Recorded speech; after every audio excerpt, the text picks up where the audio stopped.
Listo, Ralo.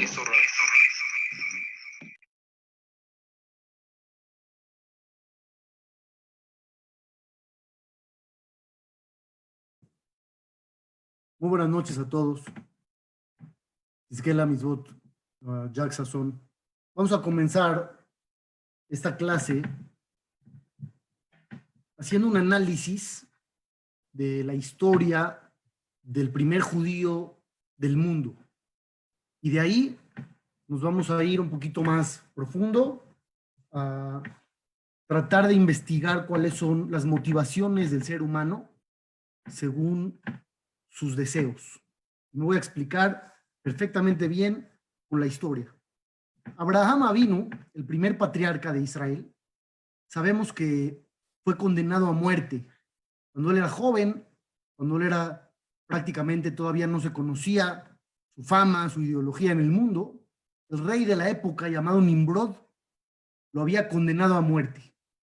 Y le dio a escoger. Le dijo, tú eres monoteísta, crees en un único Dios, nosotros no somos así. Y la ideología que había en esa época no era la de Abraham. Pues le dieron a elegir, ¿quieres conservar tu ideología? Te vamos a matar, te vamos a arrojar a la hoguera. O dejas todo eso a un lado y te comportas como una persona normal. Abraham, sabemos, eligió ser firme a sus ideales y Dios le hizo un milagro que a pesar de que lo arrojaron a la hoguera, sobrevivió sin daño alguno. Lo que muchos no saben es cómo llegó Abraham a ser condenado a muerte. ¿Por qué lo condenaron a muerte? ¿Quién se enteró de que Abraham tenía otro tipo de ideas? Entonces la historia no mejora, porque nuestros sabios nos cuentan, nada más y nada menos, su propio padre de Abraham, Terach, lo había entregado en manos de Nimrod. Abraham Avinu no solamente tiene en contra al rey y al mundo, tiene en contra a su propio padre. ¿Por qué tiene en contra a su propio padre? La historia es famosa, pero cómica. Nos cuentan nuestros jajamim que en una ocasión Abraham Avinu se tuvo que quedar de encargado de las estatuillas de su padre. Terach, el papá de nuestro patriarca, se dedica a vender ídolos. No solamente comete idolatría, vende ídolos. Entonces, una de las ocasiones tenía que salir y le dijo a su hijo Abraham, cuídame el local, cuídame el changarro, cuídame la mercancía. Abraham, que no estaba nada contento con esto que hacía su papá, tomó una decisión. ¿Cuál fue la decisión? Él rompió todos los ídolos de su papá, le rompe toda la mercancía. Imagínenselo, Aleno, toda la mercancía, adiós. Pero su padre se va a enojar muchísimo. Entonces, ¿qué hizo él? Él tomó un martillo y lo puso en las manos del ídolo más grande. Ese no lo mató, a ese no lo destruyó, lo dejó en pie, lo dejó completo. Al ídolo más grande de todos, lo dejó completo y le puso el martillo en la mano. Cuando llegó su papá y vio el desastre, obviamente se enfureció, le dijo, ¿qué pasó aquí? ¿Cómo te atreves? Me rompiste toda la mercancía. Y Abraham le respondió, no fui yo. Cuando tú no estabas, se armó un pleito entre las estatuas, entre los ídolos. Y el más grande de todos tomó este martillo que ves que tiene en la mano y los reventó. Y como él está más grande, pues ganó la pelea y los rompió a todos. El papá no se tragó la historia, estaba muy enfadado y decidió entregar a su hijo a la justicia por su crimen de no aceptar la idolatría. Pero esta cómica historia tiene una verdad muy fuerte para todos nosotros. El papá de Abraham, ¿por qué no creyó la historia? Se supone que él comete idolatría, él cree en los ídolos. Y si él cree en los ídolos, pues puede haber sido verdad lo que está diciendo su hijo. Si tú crees que los ídolos son fuerzas que realmente tienen facultades y tienen poder, pues entonces sí puede haber sido que uno de los ídolos cobró vida y rompió a los demás. Nosotros nos reímos de la historia, porque sabemos que estas estatuas no tienen poder alguno. Pero si tú fueras un creyente y realmente le rezas a la estatua fulana, ¿por qué no creer que la estatua se movió, cobró vida y rompió a las demás? Entonces, no nos queda otra más que contestar que el papá de Abraham Avinu sabía que los ídolos no tenían fuerza. Él lo sabía. Por eso no se traga la historia y por eso se enoja con su hijo. Él sabe que su hijo está mintiendo porque el ídolo no tiene poder. Y entonces, después de esta conclusión obligatoria, nos tenemos que formular la otra interrogante. Si él sabe que los ídolos no tienen poder, ¿por qué les rinde culto? ¿Por qué servir a algo que tú sabes que no sirve? Hasta ahí el planteamiento de la historia de Abraham Avinu. Yo les dije que esta historia nos iba a dar un poquito de luz para entender qué motiva al ser humano a actuar. Y con esto va a quedar sumamente claro. El papá de Abraham Avinu no servía a los ídolos por creer en ellos, sino que le servían como una manera de justificar sus acciones. Tú crees no porque crees, sino porque prefieres creer. Uno a veces decide en base a sus conocimientos y en otras ocasiones uno decide en base a sus deseos. La explicación está en el Talmud. El Talmud, en el Tratado de Sanedrín, dice Rabbi Yehudá, el sabio, en nombre de su maestro Rab. Realmente los Yehudim sabían que el becerro de oro no era un poder verdadero. Los judíos sabían que la idolatría carece de sentido alguno. Entonces, ¿por qué se fueron detrás de ella? ¿Por qué llegaron a decir, este es tu Dios que te sacó de Egipto? ¿Por qué estaban cantando y bailando y haciendo fiesta, adorando a algo que tú sabes que carece de un poder independiente? Contesta el Talmud, querían permitirse los pecados de relaciones prohibidas. O sea, uno tiene que ser congruente. En la vida nos gusta ser auténticos. Si tú crees en Dios, en Hashem, crees en ese Dios único, tienes que obedecerlo. Porque si no lo obedeces, pero sí crees en él, todos los días vas a sentirte mal. Vas a tener remordimientos de conciencia constantes. Porque sí creo, pero no estoy pudiendo. Entonces tienes dos opciones. ¿Cuáles son las dos opciones? O te pones las pilas y empiezas a corregir tu comportamiento, o tiras la toalla y dices, yo no creo. La posibilidad del pueblo judío de no cumplir la Torá no era opción, siempre y cuando sigan aceptando a Dios como el único ser poderoso, el único creador. Si yo creo en él, lo tengo que obedecer, pero hay un problema. No lo quiero obedecer. Entonces, ¿qué hago? Si no quiero, pero tengo que. Entonces, elijo decir que no creo en Dios. Eso me hace sentir mejor y entonces todo está bien. Déjenme ponerles un ejemplo. Uno va al doctor y el doctor le dice, ¿sabes qué? Tu alimentación es pésima. Tus hábitos son terribles. Si sigues comiendo así, mira el colesterol y las arterias y la grasa y la cintura. La verdad, no vas para nada por buen camino. ¿Qué hace uno saliendo de ahí? Dos opciones. Opción uno, pues entiendes lo que está pasando, obedeces al doctor y cambias de vida para salvar tu salud. Opción número dos, pides una segunda opinión. ¿Qué gana uno al pedir una segunda opinión? Pues le van a decir otras cosas, aunque la realidad no va a cambiar. La realidad va a ser la misma. Él sabe que está mal, él sabe que no se alimenta como debe de ser. Pero si alguien le dice que no está tan mal el asunto, eso le sirve a él para justificar lo que quiere hacer.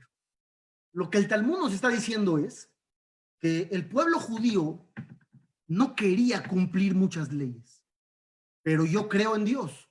¿Cómo le hago para no tener remordimientos de conciencia? Mejor decido no creer en Dios. Decido creer en una estatua. Esa estatua yo sé que carece de poder, pero al mismo tiempo no me impone un comportamiento específico, no me prohíbe hacer cosas y entonces me conviene. Y es por eso que mucha gente elige ser ateo. ¿Por qué uno elige ser ateo? Yo no creo en nada. Si te pones a pensar un poquito, vas a llegar a conclusiones. Vas a ver que es imposible que todo se haya creado solo. Hace poco, una persona que estudia conmigo en las noches, hace muchos años ya, me dijo que Stephen Hawking había escrito pruebas de la inexistencia de Dios. Y me dijo, ¿qué vamos a hacer? Una persona tan capaz, tan inteligente, tiene pruebas de que Dios no existe. Entonces, sin haber leído las pruebas, yo le dije, mira qué increíble. La existencia de Stephen Hawking no era explicable según la ciencia. El señor estaba vivo cuando la enfermedad que él tenía, según la literatura médica, no le permitía vivir, no le hubiera permitido comunicarse. Él vivió décadas sin explicación con la ciencia. Obviamente, su misma existencia era un milagro de Dios, pero paradójicamente, él elige investigar y concluir que Dios no existe. Pero al momento de estar planteando esas teorías, estás demostrando que Dios sí existe, porque según tu misma ciencia no hay explicación para tu existencia en el mundo. Pero volvemos a lo mismo. Uno elige creer lo que es más cómodo para uno y no siempre lo que uno debe de hacer. Esto es lo que todos hacemos, en todos los rangos, en todos los ámbitos. Racionalizamos, justificamos. Y aunque no tenga lógica, no nos importa. Alguien, por ejemplo, que roba, ¿qué siente sobre sí mismo? ¿Soy un ratero? ¿Soy lo peor? ¿Soy un malvado? No. Él va a encontrar 10 razones para sentirse más tranquilo. Él va a decir, mira, es que el otro no lo necesita. Es que yo tengo que vivir. Y es que el gobierno es el culpable por haberme puesto en esta situación. Es que mi patrón no me paga lo suficiente. Él va a racionalizar y a encontrar todo tipo de justificaciones para sentirse tranquilo. Esto es lo que nosotros hacemos. Y de ahí que venga la pregunta de la conferencia. ¿A nosotros el judaísmo nos estorba o, por el contrario, nos hace sentir privilegiados? Hace 2000 años, el judío y el no judío, tal vez, obviamente, pues no vivían de manera igual, no tenían los mismos comportamientos, pero no había tantas diferencias. Hoy que el mundo se abrió, que las posibilidades están en la puerta, todo lo que uno quiere hacer puede hacer, la diferencia entre cumplir y no cumplir es abismal. Por ejemplo, Noah. Noah es un personaje bíblico. La Torá atestigua que él era bueno, era justo, era correcto, pero no era judío. Ser judío no era un requisito. Tú podías ser muy bueno y se acabó. Hoy en día, nosotros como judíos, ¿amamos ser judíos o nos resignamos a ser judíos? Esa es la pregunta de hoy. ¿Queremos ser judíos o nos tocó ser judíos y, como dicen por ahí, caparata bonut? Pues ya ni modo, así nos tocó vivir y pues nos las tenemos que arreglar como podamos. ¿Qué tanto el judaísmo es parte de nuestro sentimiento de orgullo, de pertenencia? Sabemos que venir al mundo no es algo que uno elige a conciencia. Sin embargo, el Talmud, en el tratado de Rosh Hashanah, en el Amud, en la página 11, dice, Rabbi Yehoshua ben Levi, Kol Maaseh Bereshit, todas las criaturas que se hicieron en los 6 días Nibreu le da'atan, fueron creadas con su consentimiento. Esto no es entendible para nosotros, pero se le preguntó a cada una de las criaturas y uno aceptó ser creado. Ya después, cuando uno tiene que venir al mundo, pues ya no quiere. Pero el hecho de haber sido creados fue algo a lo que nosotros accedimos. Dijimos que sí. Ok, esto vamos a ponerlo como un dato interesante. Pero la siguiente pregunta es, si te hubieran dado a escoger, ¿quieres ser judío o no? Vas a existir, vas a ser un ser humano. Te doy dos opciones. Vas a tener que cumplir 7 preceptos o 613. ¿Qué prefiere uno? Sabemos que todos los gentiles del mundo pueden tener acceso a la vida eterna. Todos pueden tener acceso al paraíso celestial, siempre y cuando ellos cumplan con 7 leyes y nosotros con 613. ¿Cuál es la tarea más fácil? ¿Cumplir 7 o cumplir 613? 7 leyes. ¿Cuáles son las 7 leyes que los gentiles tienen obligación de cumplir? Las 3 graves, los 3 pecados capitales de la Torá, que son las relaciones prohibidas, la idolatría y el asesinato. Esas 3 las tienen también los gentiles, las naciones del mundo. Nos quedan 4. ¿Cuáles son las 4? Para que se acuerden siempre: Aleph, Bet, Gimal, Dalet, las primeras 4 letras del alfabeto. Cada una comienza con esa palabra. Eber minahai es la primera. Consumir un miembro de un animal vivo. Eso es crueldad, eso se le prohíbe a todos. Tú dices, lo voy a devorar y le corto una pata mientras está vivo y me lo como, eso está prohibido. La segunda, Bet Birkat Hashem, Barminan, maldecir a Dios. Eso no pueden tampoco. Tenemos la Gimal, viene de Gezel, el robo, también está prohibido para las naciones. Y por último, Dayanim, hay que poner cortes judiciales, hay que tener leyes para que la convivencia pueda ser sana. No está tan difícil, ¿o sí? ¿Cómo la ven? 613 contra estos 7. Si nos darían a escoger, ¿qué diría uno? Una vez leí una historia de Rabazriel Tauber, un gran sabio que falleció hace poco. Él dijo que una vez en Lakewood estaban en un dilema los jajamín. ¿Por qué? Porque un niño había sido adoptado desde que era bebé. Una familia judía ortodoxa lo adoptó, pero nunca le dijeron que era adoptado. Y su origen no era judío. Cuando tú adoptas a un bebé que no es judío, pues tienes que hacer un proceso de conversión. El proceso tiene que ir avalado por él mismo. Cuando está chiquito, pues él no puede decir si quiero o no quiero. Pero cuando ya crece, le tienes que avisar para ver si él realmente está contento con ese paso o no. A este bebé, desde que nació, le ocultaron, creció, le ocultaron, creció más, le ocultaron. Llegó el momento donde tenía casi 20 años y no le habían dicho de su origen y no le habían dado a elegir. Este muchacho de casi 20 años era un estudiante de una yeshiva, de los mejores estudiantes, pero ni modo, le tenemos que decir. Pues se juntaron con él, dijeron, va a ser un proceso de 5 minutos. Le vamos a decir que él no era judío y que tiene que autorizar, que aceptar y seguir su vida normal, nada va a cambiar. Lo mandaron a llamar, le dijeron, oye, ¿qué crees? No te dijimos, mal, bien, lo que tú quieras, pero, ¿qué crees? No eres judío de nacimiento. Obviamente, no hay problema, todo va a seguir, solamente tienes que decir, sí acepto. Y para sorpresa de todos, el muchacho dijo, no estoy seguro, no estoy seguro. Y después de pensarlo, avisó que no quería seguir siendo judío. Después de haber estudiado en una yeshiva durante años, de vivir con una familia judía religiosa que cumplía de todo, él dijo, no quiero continuar con esta forma de vida. ¿Qué pasó aquí? ¿No conocía? Vivió el judaísmo. Entonces, ¿qué es lo que pasó?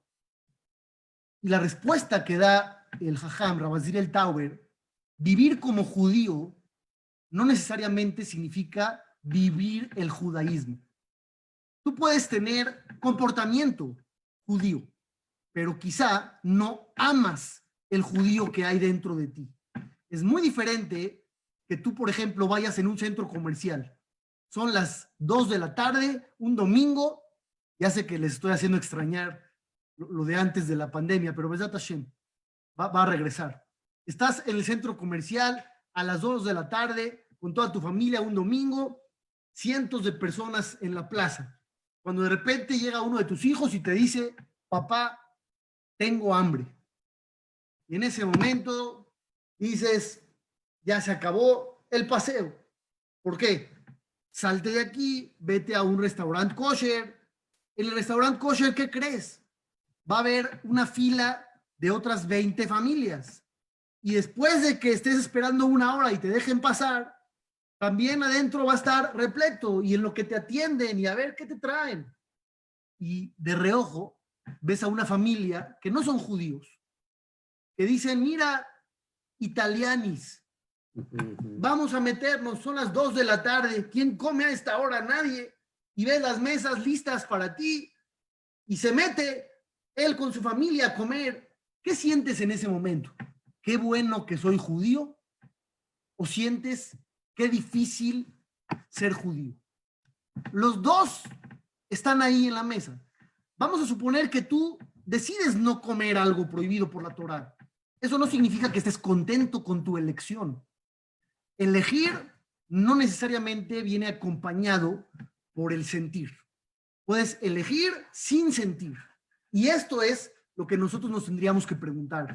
¿Estamos contentos con nuestro judaísmo o es algo con lo que nacimos y pues tenemos que aprender a vivir con ello? Es la gran pregunta que todos tenemos que hacernos. Tú puedes ver a muchas personas que rezan, puedes ver a muchas personas que estudian, pero no todos están contentos. Y si les dijeras, te doy chance de no ir a rezar, te dirían, órale, adelante, qué bueno, Baruch Hashem, qué bueno que no tengo que ir a rezar. Entonces, ¿qué hacemos? ¿Cómo saber en dónde estamos parados? No se trata de cumplir solamente, se trata de sentir. ¿Hasta qué nivel tenemos que sentir? Dice la Mishnah, Rabbi Hananiah ben Akashia Omer. No estoy terminando la derashá, es una Mishnah que así dice. Dice Rabbi Hananiah ben Akashia, Ratzah Kadosh Baruchu lezakot et Israel. Dios quiso beneficiar al pueblo judío. ¿Qué hizo para beneficiarnos?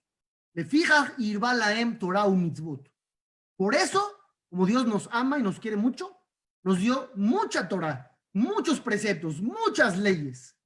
Habrá quien diga, oye, Dios, no me quieras tanto, no me ayudes, me quieres mucho y por eso me pusiste tantas trabas, me dificultaste tanto la vida. Imagínate que tú llegas a un examen y te reparten un fajo de hojas engrapadas y ves a tu amigo de al lado que tiene una página nada más. Y le preguntas al maestro, oiga, ¿qué pasó? ¿Por qué mi examen tiene 25 páginas? Y te dice, es que tú eres mi alumno preferido. Yo a ti te quiero muchísimo, te hice un examen especial. Oye, qué injusticia, ¿qué está sucediendo aquí? Entonces dice Maimónides, escuchen bien las palabras. Uno de los fundamentos principales de la fe judía nos dice que cuando una persona cumpla un precepto de todos los 613, cumpla uno de manera correcta, de una manera totalmente pura, en honor y amor a su creador, con esta se gana el boleto a la vida eterna. Con una buena que hagas. Obviamente esta una tiene que ser completamente genuina, nada de intereses personales, totalmente pura al 100%. Que cumplas, ya la hiciste. Entonces, ¿qué hace Dios? Te da muchas, porque de 613 es imposible que una no la hagas como debe de ser. Si te hubieran dado nada más 3 o 4 opciones, Pues está muy difícil. ¿Qué pasa si este tema nada más no se me da? Entonces ya estoy sentenciado. Dice Dios, como yo te quiero muchísimo, te voy a dar 613 oportunidades de tirar un penalti y meter gol. Es lo que hizo Dios. Uno cuando, por ejemplo, va a la feria y ves cómo regalan peluches de tamaño ser humano, que uno se los lleva con toda la emoción del mundo y llega a la casa y no sabe ni por qué se los llevó. Y no sabe a dónde los va a poner o de qué le van a servir. Pero la emoción está ahí, ¿no? Al momento. Y llegas a los juegos de destreza y te dicen, tienes 3 tiros y te dan 3 costalitos para que tires 3 latas, que tú no sabes, pero están acomodadas de cierta manera y tienen cierto peso, o te dan 3 tiros a la canasta y hay un aro que mide 1 centímetro más que el balón, porque no es un aro normal, aquí se trata de que falles, y te dan 3 tiros. Antes de empezar a tirar ya estás nervioso. El 99% de la gente, cuando va a tirar el primero de los intentos, ya está pidiendo que ese sea de prueba. Dice, no, ¿sabes qué? Uno de prueba, ¿no? Para como que intentar calcular a ver si más o menos le alcanzo a agarrar. Pero si le haces y le das la buena, vas a decir, bueno, ya, hazme la buena, esta sí valió. ¿Por qué estamos tan nerviosos? Porque sabes que nada más tienes 3 intentos. No hay más. Hay 3 intentos. Dios dice, ¿sabes qué, hijo mío? Te voy a dar 613 oportunidades para que lo logres. De esas 613, una te tiene que salir. Uno lo cumpliste por interés, otro lo cumpliste para presumir, otro lo cumpliste porque te daba pena no cumplir. Uno te tiene que salir bien. Una vez en 100 años que hagas una cosa pura, a la fuerza tiene que salir. Entonces, esto nos da un enfoque diferente de por qué tenemos tantas hojas en el examen. No es que Dios quiso complicarte la vida, al revés, Dios te dio más oportunidades. Es como cuando ves los anuncios de almohadas. ¿Cómo te dicen los anuncios de almohadas hoy en día? ¿Cómo se llama esta marca? La famosa de almohadas. Soñare, exactamente. Almohadas Soñare. Te leí los labios. Las almohadas Soñare, ¿qué te dicen en la publicidad? Compras 3 y te vamos a regalar otras 8 almohadas, pero solamente por hoy, y si marcas en la siguiente media hora, ¿qué crees? Te vas a llevar aparte una funda y aparte yo qué sé, para el colchón, para que mamás duermas de por vida, para que no te quieras ni parar, que debería ser al revés. La Gemara dice que el rey David trataba de no dormir, casi no dormía media hora seguida. ¿Por qué? Porque decía, quiero vivir, no quiero estar muerto. El dormir es una 60ª parte de la muerte. Y por eso David Amelech, que se comportó de esta manera, le decimos David Melech Israel Hay Bekayam. Él está vivo. ¿Por qué él y no otro? Shelomó, su hijo, no está vivo, y Abraham vino, no está vivo, y Moshe no está vivo. Uno dice, no, es que era muy tzadik, y todos los demás también eran buenos. Pero David se distinguía por esto. Él nunca pasó el lapso de sueño considerado muerte, porque no llegó ni siquiera a esa media hora. David trataba de no dormir. Aquí hoy quieren que uno duerma para siempre con estas publicidades, pero te la hacen más interesante y más interesante para que veas que están a tu favor. No te dicen la verdad, no te dicen le estamos ganando 5 veces el valor. No, te están diciendo te conviene a ti, te estamos regalando, te estamos dando y por ti lo hacemos, jazitos. No creas que tienen un interés de ganar dinero, haram. Dios a nosotros nos quiere realmente. El amar realmente implica darte oportunidades de superación. Y además te van a recompensar. ¿Qué más puedes pedir? Y tu judaísmo no te tiene que avergonzar. No es algo que te tenga que estorbar. Al revés, tienes que sentirte orgulloso de haber sido elegido parte de este grupo especial que tiene una responsabilidad mayor a los demás. Moshe Feinstein, uno de los grandes sabios que vivía en Rusia y posteriormente en Estados Unidos, él decía sobre esta pregunta, ¿Caché li yod Yehudi? Le preguntaron a él, Jajam, ¿es difícil ser judío? Y dijo el Jajam, depende para quién. Depende desde dónde lo enfoques. Depende del ángulo de visión que tengas. Si tú disfrutas tu judaísmo, no hay nada más bonito. Pero si eres alguien que no tiene el contenido, no tiene el conocimiento, todo te va a pesar. Todo va a ser difícil. Y es lo que nosotros tenemos que buscar. Llenarnos de contenido, de sentido. No es cumplir, es qué estoy haciendo y por qué lo estoy haciendo y qué estoy ganando y en qué me beneficia. Y entonces al encontrarle sentido, obviamente el cumplimiento ya no me estorba, ya no me duele. Por el contrario, lo quiero llevar a cabo porque conozco el beneficio, la ventaja y lo que me va a dar a mí como ser humano. El estar haciendo simplemente lo que uno quiere, sin leyes, sin reglas, sin responsabilidades, se puede comparar a un borracho, una persona que tiene la bebida y le dices, barra libre, órale hijo, toma lo que quieras, no importa si tienes el dinero o no tienes el dinero, tú tómale. Va a empezar a tomar y después de unas 2 o 3 copas va a decir, esto es el cielo, esto es la gloria, me siento increíble, tomo lo que quiero, no me cuesta y mira, estoy feliz. Sin embargo, déjalo que se tome otras 3 y entonces va a empezar a sentir un poco de mareo, un poco de incomodidad.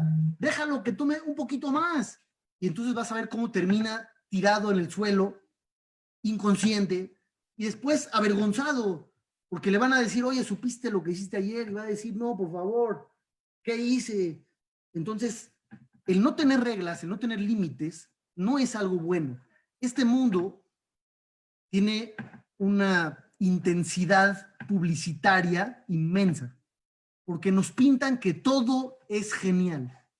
Tú ten relaciones con quien quieras, cuando quieras, eso será el cielo. El día de mañana terminas con una enfermedad, no importa, eso nadie te lo advirtió. Te dijeron, tú disfruta, no importa, tú ve a comer, todos los restaurantes te ofrecen sus combos y sus menús. ¿Y cómo son los anuncios? Por ejemplo, tú ves una hamburguesa en el letrero, es de este tamaño. O sea, ¿cómo te la piensas comer? Yo no sé cómo le hace la gente. O sea, ¿cuánto puedes abrir la boca? No sé cómo le haga la gente. Pero te lo pintan de esa manera. ¿Por qué? Porque tú ves algo enorme y dices, yo me lo quiero comer. Y luego te dicen, te vamos a vender este departamento, tiene hectáreas de áreas verdes, áreas comunes, tiene campo de golf y tú dices, wow, por favor, yo quiero, pero no sabes jugar golf y en tu vida has agarrado un palo, no importa, tiene más y yo quiero ese más. No importa si lo voy a usar, no lo voy a usar. Así funciona el mundo. No debemos caer en el juego. Lo que se queda es solamente lo que uno lleva a cabo por orden divina. Todo lo que son las mitzvot, maasim tovim, los preceptos, las buenas acciones. Hay un ejemplo que dice el Midrash sobre lo que representa la vida en este mundo.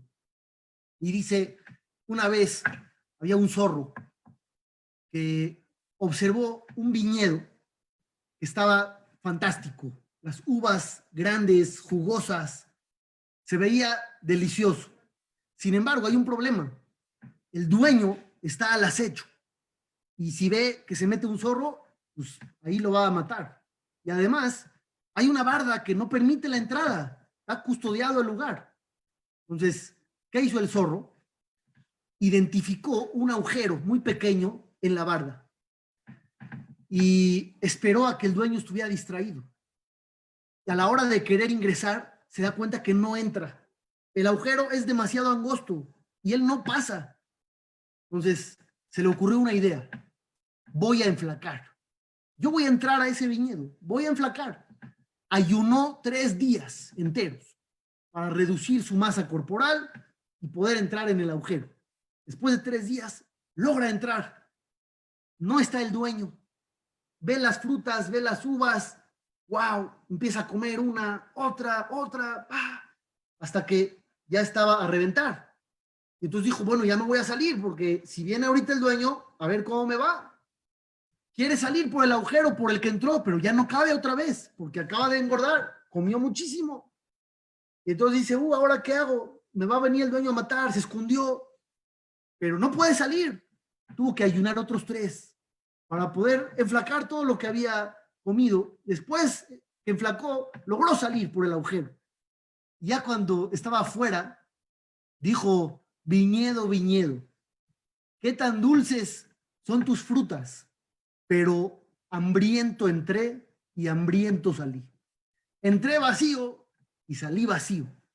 Entonces dicen los sabios, es lo mismo que le pasa a la persona cuando llega al mundo. Uno llega al mundo sin nada. ¿Y cómo se va? Sin nada. Porque no te llevas nada. Pero en el Inter uno cree que se va a llevar todo. Uno cree que va a adquirir. Uno cree que va a crecer y va a tener y va a tener y va a tener. Y al final te das cuenta de que no tienes nada. Pero entonces, ¿por qué estuve yo aportando tanto de mi vida para obtener algo que no me iba a llevar? ¿Y qué hay con lo que sí me iba a llevar? Entonces, lo que nosotros tenemos que aprender es darle el valor real a las cosas. Tenemos mucha Torah, tenemos muchas mitzvot, tenemos 613 preceptos bíblicos, más los preceptos rabínicos, más las costumbres y rituales y cosas bonitas. Hay mucho para disfrutar, pero para poderlo disfrutar lo tenemos que conocer. El que no conoce no puede disfrutar. Tú, por ejemplo, puedes ver a un ser humano viendo un partido de hockey por la televisión. Y el señor te dice, ¿sabes qué? Está terrible esto. ¿Qué es el hockey? No veo ni siquiera el disco. No sé si fue gol, no fue gol, la paró, no la paró. No estoy entendiendo nada. Y luego se agarran a golpes. Esto es legal, no es legal, pero es parte de, se permite, no se permite. No entiendes nada. Habla con un fan, que sea fan de verdad del hockey, y te va a decir, ¿cómo no viste esto? Esta es la mejor jugada, y esa pelea es histórica, y esto y el otro. ¿Cuál es la diferencia? Él conoce. Al conocer, entiende. Al entender, disfruta. Si tú ves una película en japonés y no entiendes nada, no la vas a disfrutar. Por más bonito que se vea la imagen, no la vas a disfrutar. ¿Qué tanto conocemos de nuestro judaísmo? El judaísmo te va a estorbar, sí, si es que no lo conoces. ¿Por qué? Porque te vas a sentir incómodo con cada práctica. ¿Y esto para qué me lo piden? ¿Y esto tampoco? ¿Y para qué quieren esto? ¿Y qué exagerados? Todo es incómodo hasta que empiezas a conocer. Y al empezar a conocer, empiezas a disfrutar. Ahorita que nos queda poco tiempo, Bezrat Hashem, para volver a la normalidad total, y estamos más tiempo, no voy a decir sin hacer nada, porque cada uno tiene algo que hacer, y tiene a los hijos, y tiene a cosas que uno no le dejan tener muchos tiempos libres, tenemos muchas cosas que hacer, pero parte de lo que podemos hacer es darnos el tiempo de estudiar un poquito más, de conocer un poquito más, de entender para poder disfrutar. No se trata de regresar al Beta Knesset y ya. Vamos a regresar con otro enfoque de la vida, otro enfoque de qué es el rezo. Yo quiero ir al CNIS, pero ¿para qué? ¿Por qué te urge ir? Porque los chilaquiles estaban buenísimos, porque repartían bebida el sábado. No, tienes que querer ir por lo que realmente es. Y a menos que uno no estudie y no se documente, no va a entender y no va a disfrutar. Entonces la pregunta tiene 2 respuestas. La pregunta era, ¿el judaísmo te estorba o es un privilegio? Depende de tu misma preparación. Depende de ti. Que tengas un judaísmo bonito y agradable es tu elección. Bezrat Hashem, que veamos mucha verajá y mucha tzlajá. Nos estamos viendo en las clases, primero Dios. Mañana a las 7 por Facebook Live, quedan todos invitados. Bezrat Hashem, todo lo mejor para todos. Hazak Baruch, muchas gracias, Rab. Gracias a ti.